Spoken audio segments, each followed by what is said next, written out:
குருவாழ்க குருவே துணை குரு அடி போற்றி. நேயர்கள் ஜோதிட அன்பர்கள் அனைவருக்கும் அன்பான வணக்கங்கள். நான் உங்கள் வாழ்க வளமுடன் ஜோதிடர் ஸ்ரீ குரு சுந்தரவடிவேல். இப்போ பார்த்தீங்கன்னா 2025 செப்டம்பர் மாத பலாபலன்கள் ஒவ்வொரு ராசிக்கும் எப்படி இருக்கும், என்ன செய்யலாம், என்ன செய்யக்கூடாது, என்ன விதமான வழிபாடுகள் உகந்ததாக இருக்கும், நட்சத்திர பலன்கள் எப்படி இருக்குது அப்படிங்கிறதை பற்றி முழுமையாக நம்ம விரிவாக ஒவ்வொரு ராசிக்கும் நம்ம பார்க்க இருக்கிறோம். இந்த செப்டம்பர் மாதத்தோட நிறைய விஷயங்கள் நடக்க இருக்குது. அது என்ன அப்படின்னு பார்த்தீங்கன்னா 4 கிரகங்களின் பெயர்ச்சி இருக்கக்கூடிய மாதம் அப்படின்னா அந்த செப்டம்பர் மாதம் தான். பார்த்தீங்கன்னா தொடர்ச்சியாக 13ஆம் தேதி செவ்வாய் பகவான் பயிற்சி ஆகிறார், செப்டம்பர் 13. செப்டம்பர் 14 அப்படிங்கிறது சுக்கிரன் பயிற்சி ஆகிறார். அடுத்து செப்டம்பர் 16 புதன் பகவான் பயிற்சி ஆகிறார். அடுத்து செப்டம்பர் 17 சூரியனும் பார்த்தீங்கன்னா அடுத்த ராசிக்கு பயணம் போகிறார். அப்போ இந்த காலகட்டத்தில் பல்வேறு விதமான மாற்றங்கள், கிரகத்தின் மாற்றம் எப்படி நடக்குது அப்படிங்கிறத பொறுத்து ஒவ்வொரு ராசிக்கும் பல்வேறு விதமான மாற்றங்களை, முன்னேற்றங்களையும் எதிர்பார்க்கக்கூடிய மாதமாக இந்த மாதம் அப்படிங்கிறது அமைஞ்சிருக்குது. எந்தெந்த ராசிக்கு எப்படி இருக்குது அப்படிங்கிறத விரிவாக தெளிவாக இப்போ நம்ம பார்க்கலாம். இப்போ உங்கள் ராசிக்கு எப்படி இருக்குது அப்படிங்கிறத பார்ப்போம். சித்திரை நட்சத்திரம் நம்பிக்கைக்கு உரியவர், வேகமாக செயல்படக்கூடியவர், கோபம் இருக்கும் இடத்தில் குணம் இருக்கும் அப்படின்னு சொல்கிற அளவுக்கு சித்திரை நட்சத்திரக்காரர்கள் எப்படின்னா ஒரு பொறுப்பையோ ஒரு வேலையோ கொடுத்துட்டா அந்த வேலையை முடிக்கிற வரையும் ஓய மாட்டாங்க. கம்ப்ளீட்டாக அதை முடிச்சுட்டு தான் அதில் ஒரு தெளிவாக இருப்பாங்க. யாருக்கும் ஒரு வாக்கு கொடுத்தா அந்த வாக்கை காப்பாற்றணும் அப்படிங்கிறதுல கொள்கை பிடிப்போடு இருக்கக்கூடிய ஒரு நட்சத்திரம் அப்படின்னா சித்திரை நட்சத்திரம். அதே நேரத்தில் சின்னதாக கோபம் வரும், கண்டிப்பு குணமும் இவங்களுக்கு உண்டு. இவங்களை பொறுத்த வகையில் இந்த காலகட்டத்தில் எப்படி இருக்குது அப்படின்னு பார்த்தோம் அப்படின்னா இந்த காலகட்டத்தில் பார்த்தீங்கன்னா மனமும் உடலும் நல்ல ஆரோக்கியம் பெறக்கூடிய வகையில் இருக்குது. குழப்பங்கள் நீங்கி புது சிந்தனை பிறக்கக்கூடிய மாதம், முன்னேற்ற அடி எடுத்து வைக்கக்கூடிய மாதம், குடும்ப உறவுகளில் ஒற்றுமை அதிகரிக்கும். அது மட்டும் இல்லை, கூட்டு தொழில் சார்ந்த விஷயங்களில் முன்னேற்றம் காண வேண்டிய மாதமாக இருக்குது. நண்பர்கள், உறவுகள், விரிசல்கள்லாம் சரியாயிரும். அதே போல் தொழில் சார்ந்த, வருமானம் சார்ந்த அமைப்புகள் அப்படிங்கிறது நல்ல முன்னேற்றத்தை தரக்கூடிய மாதம். குருவாழ்க குருவே துணை குரு அடி போற்றி. நேயர்கள் ஜோதிட அன்பர்கள் அனைவருக்கும் அன்பான வணக்கங்கள். நான் உங்கள் வாழ்க வளமுடன் ஜோதிடர் ஸ்ரீ குரு சுந்தரவடிவேல். இப்போ பார்த்தீங்கன்னா 2025 செப்டம்பர் மாத பலாபலன்கள் ஒவ்வொரு ராசிக்கும் எப்படி இருக்கும், என்ன செய்யலாம், என்ன செய்யக்கூடாது, என்ன விதமான வழிபாடுகள் உகந்ததாக இருக்கும், நட்சத்திர பலன்கள் எப்படி இருக்குது அப்படிங்கிறதை பற்றி முழுமையாக நம்ம விரிவாக ஒவ்வொரு ராசிக்கும் நம்ம பார்க்க இருக்கிறோம். இந்த செப்டம்பர் மாதத்தோட நிறைய விஷயங்கள் நடக்க இருக்குது. அது என்ன அப்படின்னு பார்த்தீங்கன்னா 4 கிரகங்களின் பெயர்ச்சி இருக்கக்கூடிய மாதம் அப்படின்னா அந்த செப்டம்பர் மாதம் தான். பார்த்தீங்கன்னா தொடர்ச்சியாக 13ஆம் தேதி செவ்வாய் பகவான் பயிற்சி ஆகிறார், செப்டம்பர் 13. செப்டம்பர் 14 அப்படிங்கிறது சுக்கிரன் பயிற்சி ஆகிறார். அடுத்து செப்டம்பர் 16 புதன் பகவான் பயிற்சி ஆகிறார்.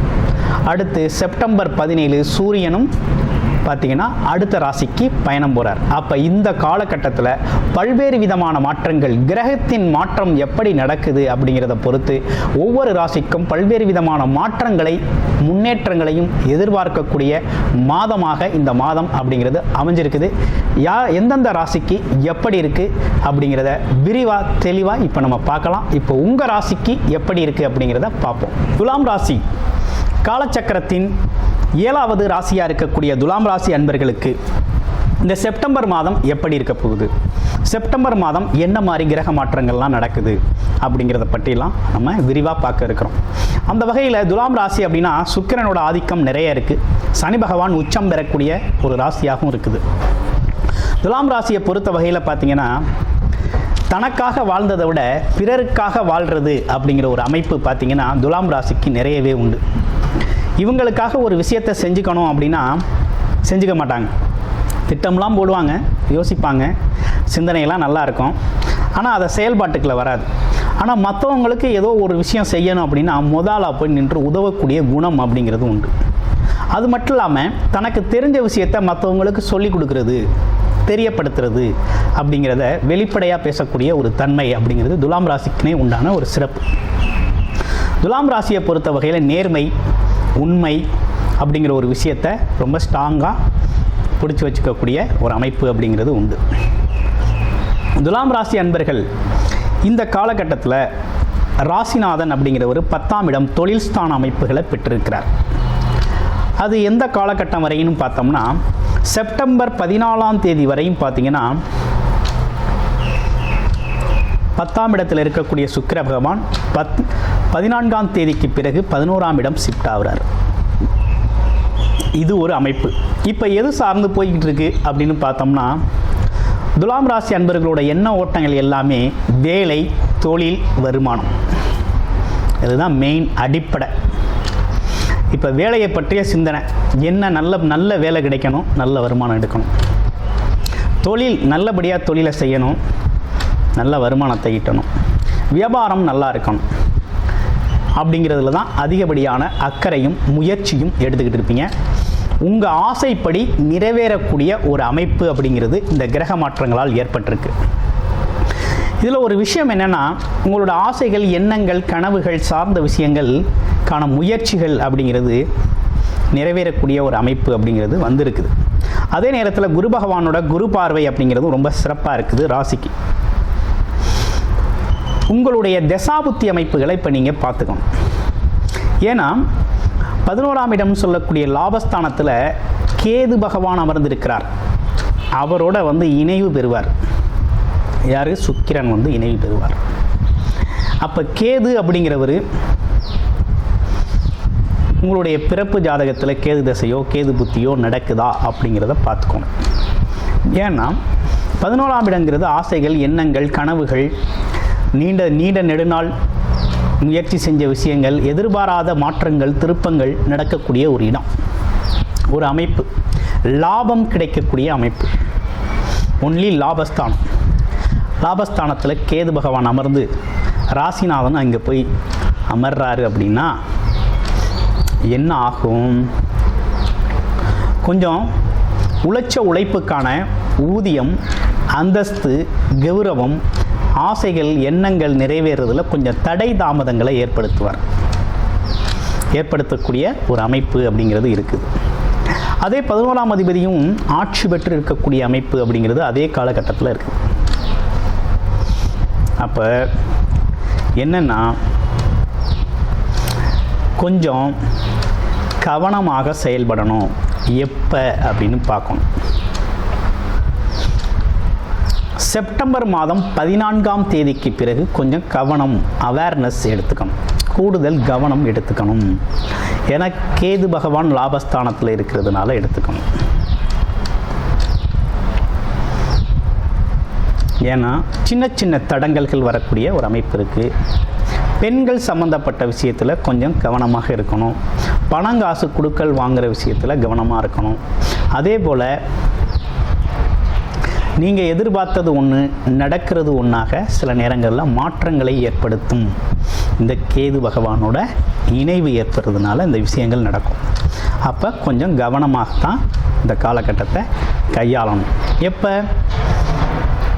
செப்டம்பர் 14ஆம் தேதிக்கு பிறகு. அதுவரையும் தொழில் முயற்சிகள், வேலை முயற்சிகள் எல்லாமே நீங்கள் எதிர்பார்த்த மாதிரி நல்லபடியாக போய்கிட்டு இருக்கோம். அந்த காலகட்டத்தில் கொஞ்சம் கூடுதல் கவனம் எடுத்துக்கோங்க. மற்றபடி லாபம் அப்படிங்கிறது, உங்களுக்கான லாபம் அப்படிங்கிறது, தடை அப்படிங்கிறது உங்களோட பிறப்பு ஜாதகத்தில் நல்லா இருக்குது அப்படின்னா எந்த வித விஷயமும் இல்லை. துணிஞ்சு நீங்கள் செயல்படக்கூடிய அமைப்பு இருக்குது. என்ன ஆனாலும் குரு பகவானின் குரு பார்வை அம்சமாக இருக்குது. அதனால் இந்த காலகட்டம் நீங்கள் பயன்படுத்திக்க வேண்டிய காலகட்டம் தான். ஓகேங்களா? சின்ன தடைகள், தாமதங்களை பார்த்து பின்னோக்கி போகாமல் கொஞ்சம் முன்னோக்கி போய் உங்களோட வேலை, தொழில், வருமானம் சார்ந்த விஷயத்தில் ஒரு முன்னேற்றத்தை அடையக்கூடிய காலகட்டம் இது. அடுத்து பார்த்தோம்னா குழந்தைகள் சம்மந்தப்பட்ட விஷயத்தில் கொஞ்சம் அவேர்னஸ் எடுத்துக்கங்க. அடுத்து உடல் ஆரோக்கியம் சம்மந்தப்பட்ட விஷயத்தில் கொஞ்சம் கூடுதல் கவனமும் தேவைப்படுது. ஏன்னு கேட்டிங்கன்னா சனி பகவான் வக்ரமம் அடைந்து இருக்கக்கூடிய ஒரு அமைப்பும், அதே நேரத்தில் சனி பகவான் 6ஆம் இடத்துல இருக்கிறதுனால பார்த்திங்கன்னா அடிக்கடி உங்களுக்கு கொஞ்சம் மனச்சோர்வுகள் ஏற்படக்கூடிய ஒரு அமைப்பு அப்படிங்கிறது உருவாகும். எல்லாம் இருந்து இல்லாது போகிற ஒரு ஃபீலிங் கூட, ஒரு தோற்றம், பிம்பம் ஏற்படும்.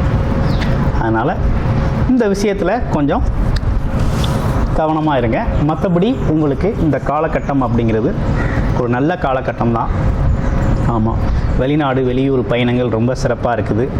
அதே நேரத்தில் 7க்குடைய செவ்வாய் பகவானும் பார்த்திங்கன்னா செப்டம்பர் 13 உங்களுடைய ராசிக்கே வந்துடுவார். திருமணம் சார்ந்த விஷயங்கள் கைகூடும். அதே போல் கணவன் மனைவி ஒற்றுமை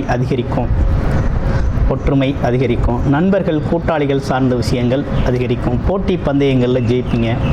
ஆமாம், எதிரிகள் உங்கள் வசமாவார்கள், நீங்கள் சொல்கிறத கேட்பாங்க. அப்படிங்கிற மாதிரி பகை மறந்து பாராட்டக்கூடிய ஒரு தன்மை, இதெல்லாம் வந்து ஏற்படக்கூடிய ஒரு காலகட்டமாக இந்த காலகட்டம் இருக்குது. ஓகே, இப்படிப்பட்ட சூழ்நிலைகளோடு இருக்கக்கூடிய இந்த காலகட்டத்தில் பார்த்திங்கன்னா என்ன விதமான வழிபாடு கொஞ்சம் நல்லாயிருக்கும் அப்படிங்கிறத பார்க்கணும். விநாயகர் வழிபாடு, ஆஞ்சநேயர் வழிபாடு அப்படிங்கிறத தொடர்ச்சியாக செஞ்சுக்கிட்டு வாங்க. உங்கள் வாழ்க்கைக்கு ரொம்ப சிறப்பாக இந்த காலகட்டத்தை கடந்து போயிடலாம். மற்றபடி ரொம்ப நல்லா இருக்குமா அப்படின்னா, துலாம் ராசியை பொறுத்தவரையில் சின்ன சின்ன குழப்பங்களோடு வாழ்க்கை நகரும். ஓகேங்களா? ஒரு பயத்தோடவே இருக்கிறது மாதிரி சில பேருக்கு இருக்கும்.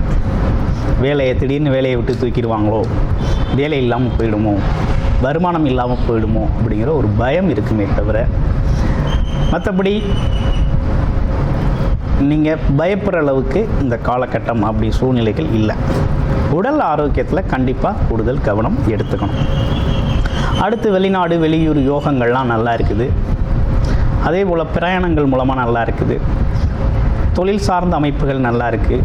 வியாபாரம் சார்ந்த விஷயங்கள்லையும் நீங்கள் முயற்சிகள் எடுக்கலாம், நல்லா இருக்குது. ஆமாம், அரசு காரியங்கள் கொஞ்சம் நீங்கள் ஒன்று எதிர்பார்த்து ஒரு முயற்சி எடுத்திருப்பீங்க, அங்கே நடக்கிறது ஒரு மாதிரியாக இருக்கும். அதனால் கொஞ்சம் தள்ளி போட்டு செய்கிறது அப்படிங்கிறது உங்களுக்கு நல்ல முன்னேற்றத்தை தரும். இவை அனைத்தும் கோச்சார ரீதியான கிரக மாற்றங்களால் ஏற்படக்கூடிய பலன்களாக இருக்குது.